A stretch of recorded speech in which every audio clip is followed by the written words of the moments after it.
Bonjour très chers internautes, c'est avec une grande joie que je vous sais fidèle à notre rendez-vous, conformément aux dispositions que nous avons prises de parler du message de William Branham sur cette chaîne. Donc, parlons de ce qui se passe dans ce monde-là, envie de veiller une conscience, ainsi de suite. Donc, nous sommes tenus par l'obligation de dire très haut ce que certains pensent très bas ou ce que certains n'osent pas vous dire, mais nous allons vous le dire sans porter de gants. C'est même ce que souhaitait William Branham. Il aime un homme qui parle sans porter de gants et qui frappe à main nue. Alors, nous avons tout récemment vécu une histoire digne d'un véritable théâtre au sujet de la réaction du pasteur Baruti sur le mariage mixte prêché par William Branham, selon la déclaration qu'il a faite en août 1964 au paragraphe 166, comme quoi il ne croyait pas au mariage mixte, qu'un blanc ne pouvait pas se marier avec un noir, ni un noir avec un blanc, ainsi de suite. Or, Baruti réagissait à cette déclaration faite par William Branham dans le paragraphe 166 de la question-réponse numéro 4 de août 1964, où Branham affirmait ne pas croire dans le mariage, au mariage entre le noir et le blanc. Alors, Baruti n'était pas d'accord. Vous voyez, Baruti n'était pas d'accord avec Branham à ce sujet et il avait affirmé ce qui suit, suivant l'extrait de la déclaration de Baruti, pour qu'on revienne, parce que notre thématique pour cette vidéo-ci, nous allons parler du lapsus baroutien. Oui, lapsus baroutien, et ce serait peut-être une expression nouvelle, mais nous allons quand même vous montrer qu'est-ce qui s'est réellement passé avec le pasteur Baruti, et sûrement, il aura des compléments à nous apporter. Suivant d'abord cet extrait de la réaction du pasteur Baruti par rapport aux propos de William Branham. Frère Branham pensait que les Noirs étaient inférieurs aux Blancs.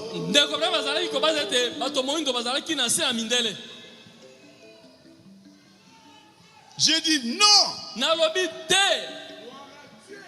Il a dit. Un blanc ne peut pas se marier avec un noir. Mais pourquoi le mec était la japonaise? Et pourquoi il n'avait pas dit que non, il ne peut pas se marier avec une japonaise ou un chinois? Parce qu'il croyait que nous étions inférieurs. J'ai corrigé ça. Il y a une seule race humaine.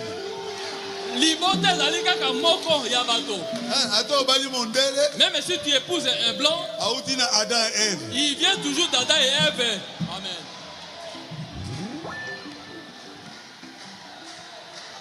Bien. Après avoir fait cette déclaration, et nous avons constaté ensemble avec vous qu'il y a eu des tollés de réactions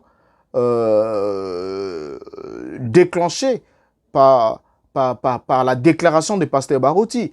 Donc, ses amis ont réagi dans le monde du message du temps de la fin et sa déclaration a fait en quelque sorte bouger la toile, voyez, et beaucoup aussi ont réagi contre cela. Mais quand ils ont réagi contre cela, je me suis posé une question quand même en passant. Nombreux sont les pasteurs, au fait, dans le monde du message du temps de la fin de William Branham, les gens sont prêts lorsqu'ils débitent un mensonge ou bien débitent quelque chose, leur point de vue par rapport à une position de William Branham, ils sont directement attaqués par ceux qui se disent être défenseurs du message, ok? Mais ceux même qui se disent être défenseurs du message, lorsqu'ils font les mêmes déclarations tapagées dans leurs églises, et lorsqu'ils sont rattrapés aussi par les autres, au fait, ils se tirent, ils se canardent les uns contre les autres. Lorsqu'ils sont aussi rattrapés par les autres, ils sont prêts à brandir la déclaration selon laquelle William Branham dit « Si Neville voulait prêcher la doctrine des témoins de Jéhovah, c'est entre lui et l'Église, ça ne me regarde pas.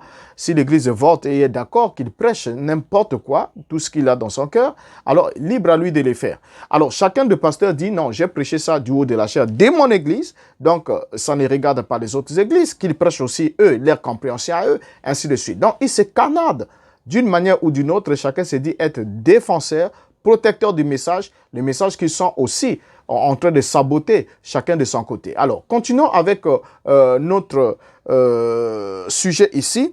Donc, après les tollés de réactions, Baruti va comprendre cette déclaration de William Branham. Parce que William Branham avait grandement pris le grand soin de mettre des garde-fous parce qu'il savait réellement ce qui devrait arriver avec son message. Il savait que avec tout ce qu'il a sémé, puisque lui-même il a dit, j'ai déjà sémé assez de confusion parmi les gens. Nous l'avons déjà lu dans plusieurs numéros ici, cette déclaration. Mais ici, nous allons encore aborder un point. Alors, William Barouti va comprendre cette citation que nous devons lire pour rappeler, comme nous l'avons aussi rappelé déjà à Barouti, quand nous sommes adressés directement à lui. Dans l'âge de l'église de Thyatire, prêché le 8 décembre 1960, le paragraphe 85. Voici la citation que Barouti, qui va emmener Barouti à se rappeler d'un élément important, que sa prise de position par rapport à la déclaration de William Branham le mettait à porte-à-faux. Il a dit ce qui suit, lisons. Eh bien, la vraie interprétation revient au prophète. Un prophète a l'interprétation divine de la parole de Dieu. C'est tout à fait exact. Comment peut-on dire que quelqu'un qu'il est prophète et dire ensuite qu'il a une fausse révélation? C'est encore la même chose. Cela n'a pas plus de sens que de parler de filiation éternelle. Vous voyez, un prophète, c'est celui qui prédit avec exactitude. Celui à qui vient la parole de Dieu, à qui vient la révélation. Le terme prophète signifie annonciateur de la parole divine. Voilà la citation qui a interpellé la conscience de Barouti, qui a réveillé en quelque sorte Barouti de son sommeil, de sa lancée. Et William Branham est clair, il dit la vraie interprétation revient au prophète. Donc, du coup, si Barouti croit que William Branham est un prophète, alors William Branham est censé avoir eu la vraie interprétation sur la question du mariage interracial. OK? Alors, donc ici, là, Branham se pose la question, il a posé la question à Barouti, comment peut-on dire de quelqu'un qu'il est prophète et dire ensuite qu'il a une fausse révélation? Parce que pour corriger Branham, nous l'avons déjà dit, il fallait d'abord qu'on soit convaincu que Branham a eu une fausse révélation et alors on doit corriger cette révélation-là. OK? Alors, Branham avait souligné avec force ce qui suit par la suite. Il a dit dans La parole de Dieu demeure éternellement, page 19, il déclare ce qui suit. Si une personne seulement dans le monde entier peut prouver qu'une révélation ne soit pas juste, même partiellement, je suis d'accord qu'on me prenne pour toujours comme faux prophète. Voilà une déclaration forte faite par William Branham et cette déclaration interpelle le pasteur Barouti et il lui dit encore, si une personne seulement dans le monde entier peut prouver qu'une révélation ne soit pas juste, même partiellement, je suis d'accord qu'on me prenne pour toujours comme faux prophète. Alors, donc, en voulant prouver que la révélation de Branham sur le mariage est fausse, Barouti venait de déclarer Branham faux prophète, comme étant un faux prophète, sans pourtant le dire directement, parce que c'est la conséquence logique. Si on veut corriger une révélation de William Branham, et en voulant montrer que cette révélation sur le mariage interracial de William Branham était fausse, même partiellement a dit William Branham dit qu'il est d'accord qu'on le prenne pour toujours comme faux prophète. Donc, si le pasteur Barouti est convaincu que Branham a faussement enseigné, a reçu une fausse révélation sur la question du mariage mixte, alors il doit avoir assez de courage en tant qu'homme, de coller à William Branham l'étiquette de faux prophète pour toujours. C'est la conséquence logique, nous l'avons déjà dit. Alors, la conséquence est la suivante alors. Si William Branham s'en va comme faux prophète, dans la vision de Barouti, si William Branham s'en va comme faux prophète, William Branham va dire ce qui suit dans questions et réponses sur le Saint-Esprit. Écoutez sa déclaration, prêchée le 19 décembre 59, il dit ce qui suit. Et si je m'en vais comme un faux prophète, je perdrai ma propre âme et je perdrai la vôtre avec la mienne. C'est une déclaration encore très forte. Donc, si William Branham s'en est allé comme faux prophète, parce qu'on n'est pas faux prophète un jour, ensuite on redevient vrai prophète quelque part, et on n'est pas faux prophète pendant qu'on est vivant, et ensuite quand on meurt, on devient vrai prophète, ok? Un faux prophète, c'est celui qui débite des fausses révélations, celui qui enseigne ses propres pensées, celui qui dit des choses que Dieu ne dit pas, celui qui parle à l'encontre de ce que Dieu a dit dans sa parole, celui qui séduit, qui détourne la vision des gens de Dieu pour l'orienter vers lui-même ou vers d'autres divinités, ainsi de suite. Il y a toutes ces définitions-là. Maintenant, ici, William Branham dit que s'il s'en allait comme un faux prophète, il perdrait d'abord sa propre âme, oui, c'est vrai, et il dit, il perdra aussi la vôtre avec la sienne. Ça aussi, c'est absolument vrai. Parce que ceux qui suivent les faux prophètes, s'égarent. La Bible dit que ceux qui suivent, ceux qui conduisent ces peuples l'égarent et ceux qui se laissent conduire se perdent. Donc, c'est une notion logique. Logique. Alors, maintenant, ici, Baruti, ayant compris tout cela, il a quand même tenté de faire semblant de réparer son erreur ici. Suivant ici dans cet extrait, ici, cet extrait de 10 minutes, voilà, nous allons suivre. Suivons-le d'abord.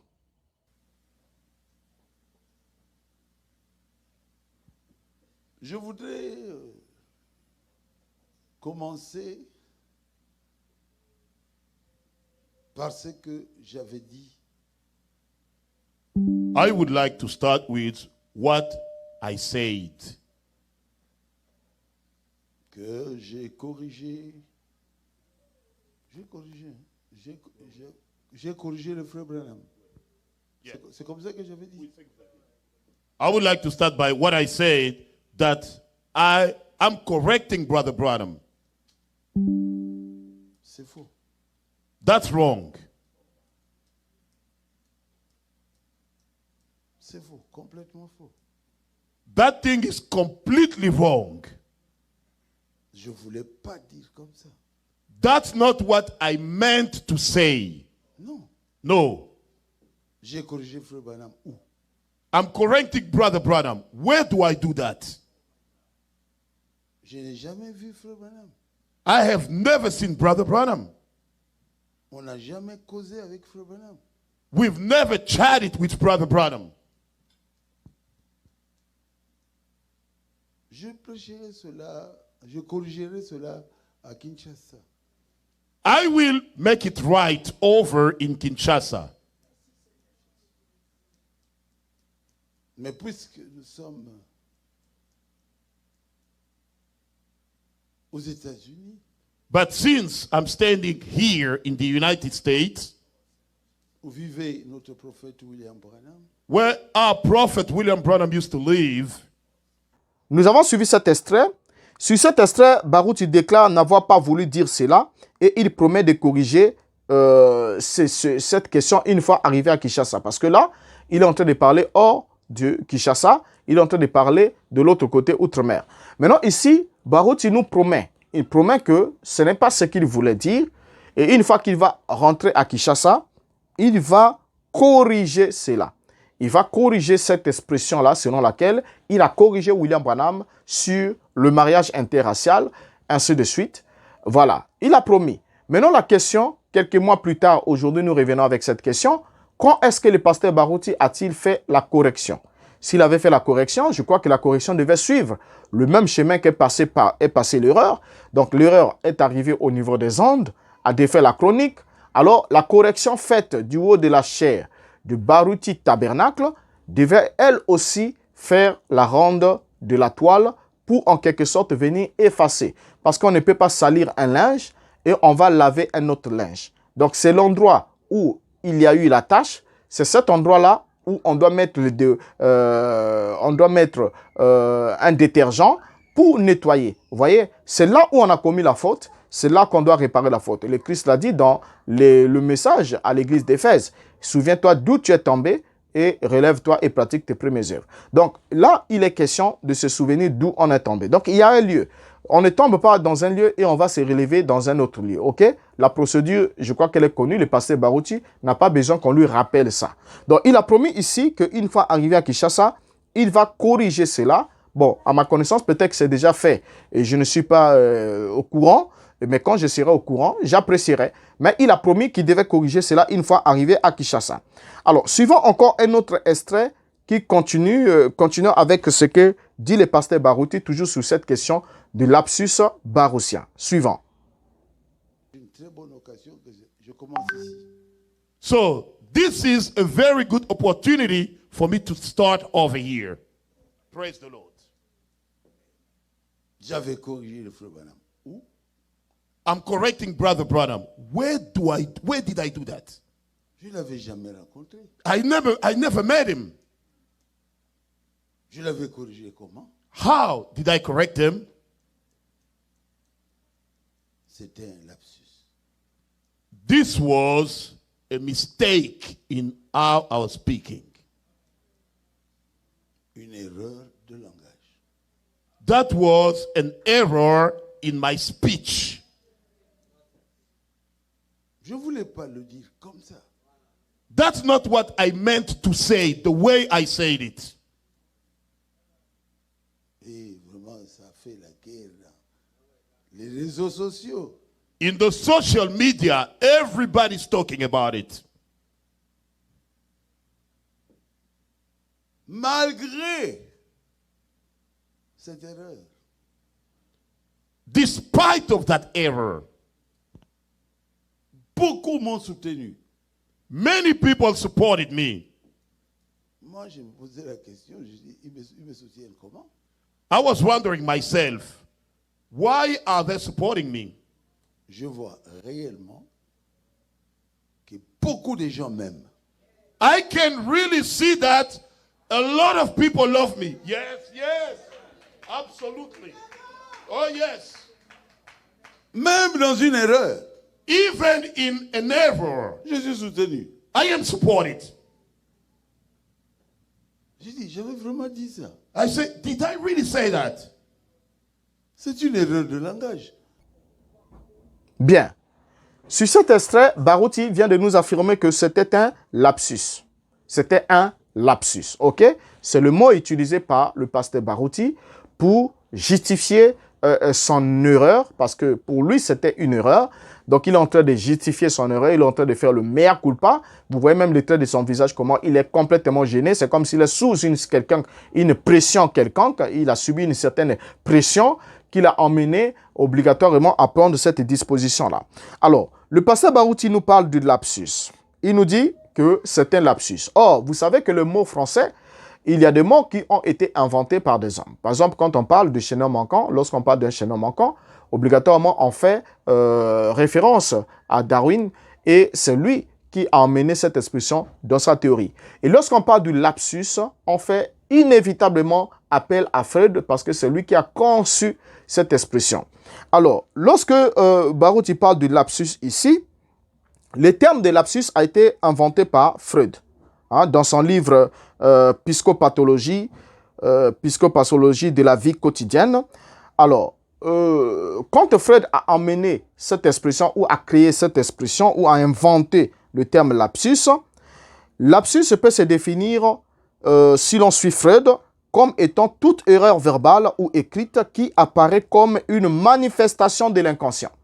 Donc ça, c'est la définition que Freud donne d'un lapsus. Un lapsus lingué, c'est en quelque sorte une erreur verbale ou écrite. Ça peut être une erreur verbale, tout comme une erreur écrite, qui apparaît comme une manifestation de l'inconscient. Ça, c'est la définition freudienne du lapsus.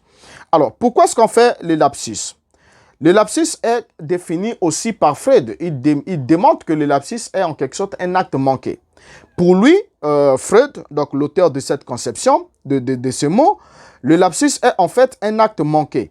Il exprime de façon inconsciente ce que l'individu gardait en lui et ne voulait pas partager avec son auditoire, mais qu'il désirait profondément. Donc le lapsus serait de ce fait une pensée ou un désir refoulé. Ça, c'est la définition de Freud. Alors, en utilisant cette expression-là, pasteur Barouti, qui bien sûr à un niveau académique, il était jusqu'à l'université, donc il comprend bien. Déjà quand on est au niveau secondaire, tout ça là, on étudie cela, vous voyez. Donc on étudie les manifestations du conscient et de l'inconscient, on n'étudie pas de lapsus et tout.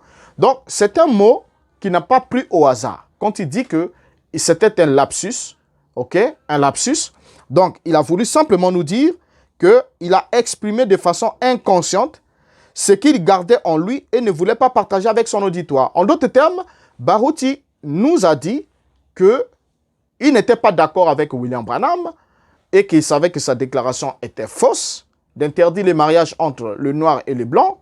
C'est ce qu'il gardait dans son inconscient. Donc quand il dit qu'il a dit ça par lapsus, ça veut dire qu'il a exprimé de façon inconsciente ce qu'il gardait au fond de lui, qu'il ne voulait pas partager avec l'auditoire. Voyez? Et cela s'est manifesté. Alors, l'acte manqué ici a un mobile, ok? A un mobile, et le mobile, c'est un mobile inconscient. Quand on parle de lapsus, on évoque un mobile inconscient. Il applique, donc, en parlant toujours de Freud, Freud applique donc à l'acte manqué la même méthode qu'aux symptômes névrotiques. Freud explique par exemple que les lapsus par le conflit entre, d'une part, l'intention consciente de dire le bon terme et d'autre part, une intention inconsciente et refoulée qui la contrarie. Alors, lorsque Baruti nous parle du lapsus, on retient un élément important que la locution nominale, donc le lapsus, quand on parle de lapsus ici, le lapsus en quelque sorte trahit la pensée de celui qui le commet. Donc, la pensée du pasteur Baruti était celle-là, et le lapsus est venu juste trahir sa pensée. Ok? Cela ne veut pas dire qu'il ne pensait pas cela, mais il pensait réellement cela, mais il ne voulait pas le partager avec son auditoire. Mais quand le lapsus est venu trahir, parce que le lapsus, c'est le trait de la pensée de l'homme. Donc, c'est ce que l'homme gardait dans son fort intérieur. Suivons alors cet extrait ici, pour continuer avec le pasteur Baruti, nous allons dire quelque chose encore. Suivons cet extrait. Je dois corriger ça. I need to correct it. Je n'avais jamais vécu avec Frère Branham. I've never lived with Brother Branham. Je l'avais corrigé comment? How did I correct him? How and where? C'était un lapsus. That was wrong speech. Ici, il nous réaffirme, parlons toujours de lapsus. Maintenant, la question que nous devons nous poser, quel est le verbe que lui, il voulait, au fait, quel est le verbe que le pasteur Baruti voulait utiliser en lieu et place de corriger? Parce qu'il dit que corriger Branham, il ne pouvait pas le faire, parce que c'est un lapsus, c'est pas lapsus qu'il a parlé du verbe corriger. Maintenant, quel est le verbe correct? Parce que quand on dit lapsus, c'était une erreur. Ça veut dire que j'avais autre chose dans ma pensée, mais j'ai dit autre chose, ok? Si on le concède ça dans ce sens-là. Il avait autre chose dans sa pensée et il a dit autre chose. Maintenant, quel est le verbe que Baruti voulait utiliser en lieu et place de corriger? Quel est ce verbe? Parce que s'il a dit corriger par lapsus, quel est alors le verbe qu'il voulait utiliser en lieu et place de corriger? C'est la question dont on attend la réponse de la part des croyants du message du temps de la fin, et en l'occurrence même de ceux qui fréquentent le Baruti Tabernacle. Alors, suivons encore cet extrait-ci et nous allons développer. Moi, corriger le Frère Branham? Me, amending Brother Branham? Non. No. On ne s'est jamais rencontrés. We never met. Un si grand prophète. Such a big prophet. Le rencontrer et lui dire, je te corrige sur ça, ça, ça. Non, mais non. Meeting him and telling him, you know what? I am correcting you for this, this and that. No. C'était un lapsus. That was a mistake. Qu'est-ce que je voulais réellement dire? Hallelujah. What did I mean to really say? C'est entré dans le message. We have it now in the message. Qu'un blanc ne peut pas se marier avec un noir. That a white man cannot get married to a black woman. C'est faux. It's wrong. On disait que c'est un mixage de races. They used to say, this is mixing races. Il y a combien de races? How many races do we have? La race humaine. The human race. Alors l'autre est dans quelle race? So, what is the other race? Quand Adam et Ève ont été créés, When Adam and Eve were created, ils étaient dans quelle race? what was the race? C'est la race humaine. That the human race. Vous allez mixer ça comment? How would you mix it?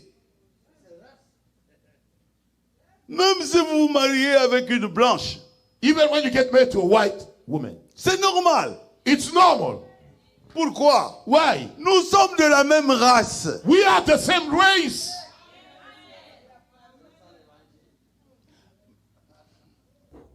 Bien. En fait, Baruti ne s'est pas réellement repenti, mais il continue sa correction de William Branham. Ok? Nous venons de le suivre.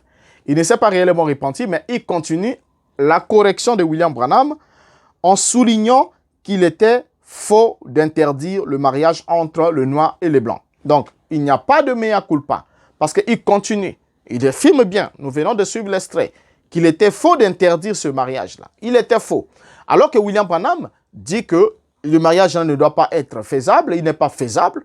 Mais ici, dans le lapsus baroutien, Baruti nous affirme qu'il était faux d'interdire ce mariage. Donc, en d'autres termes, il maintient sa position, mais il n'est pas dans la posture, comme on dit, de rectification, parce qu'il ne regrette pas d'avoir dit cela, et il ne regrette pas d'avoir corrigé William Branham, mais il affirme encore davantage ce qu'il a eu à dire, ce dont il pouvait. Il faisait plutôt allusion qu'une fois à Kinshasa, il va corriger cela, mais voilà qu'il déclare encore dans la même, vous voyez, c'est dans le même sermon, le même prêche, la même intervention qu'il déclare que interdire le mariage entre le noir et le blanc était complètement faux. Alors donc, le fait pour le pasteur Baruti de récidiver signifie qu'il ne s'est jamais repenti de cette question, et qu'il n'y a jamais eu de lapsus, puisqu'il avait affirmé la même chose ici dans cet entretien avec cet homme, ce journaliste ou ce monsieur, suivant cet extrait. Et nous allons comprendre qu'il n'y a jamais eu de lapsus, vous voyez? Parce que, bon, suivant l'extrait.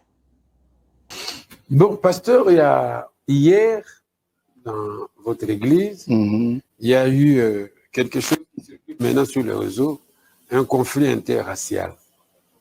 Vous avez parlé du frère Branham qui avait dit qu'il était préférable que les races restent pures.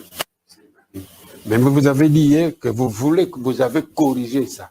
Vous avez corrigé l'option, hein, ou bien vous avez corrigé les prophètes? Parce que les prophètes vivaient à Jeffersonville. Et là-bas, pour eux, à Jeffersonville, le noir, c'était un sous-homme. C'était un sous-homme.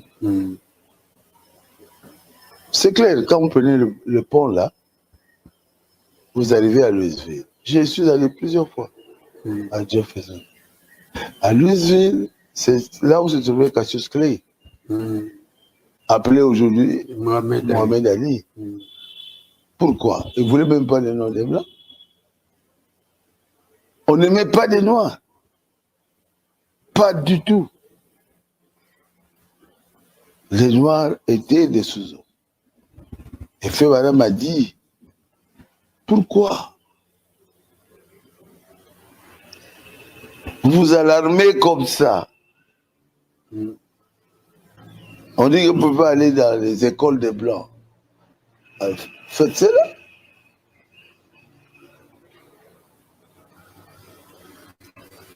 On dit que dans des bus, le noir doit être derrière.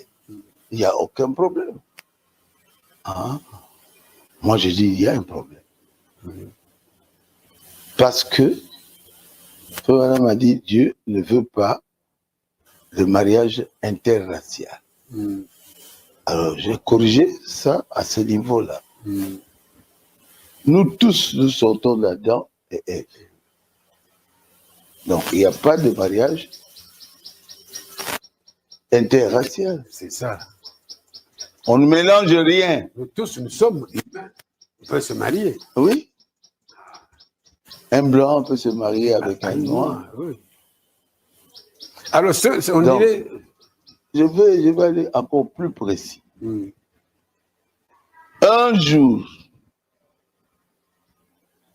Frère Branham s'était opposé à Martin Luther King. Et c'est que Frère Branham avait dit, Martin Luther King devait laisser les Noirs tranquilles, on va les tuer. Non, on n'avait pas tué les Noirs. Ok, vous voyez, alors, par rapport à cet extrait, on comprend qu'il n'y a jamais eu lapsus.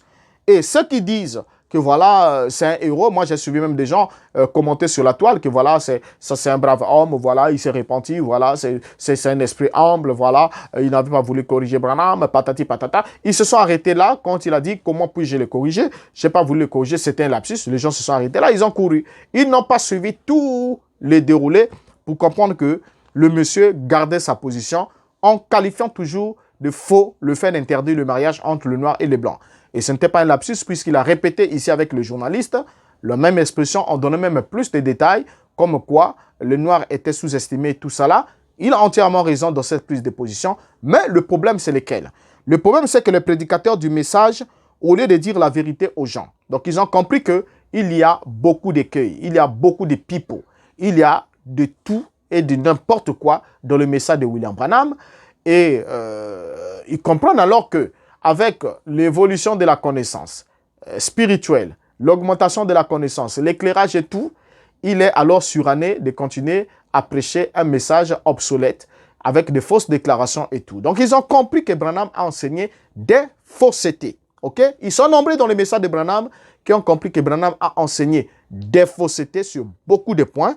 Mais, au lieu de dire la vérité aux gens et de prendre les décisions qui s'imposent, ils ont préféré choisir la voie du camouflage. Donc, ce qu'a fait le pasteur Baruth ici, c'est une tentative de camoufler son erreur. Au fait, ce n'était pas une erreur de corriger William Branham, puisque ce que Branham a enseigné sur la question était faux.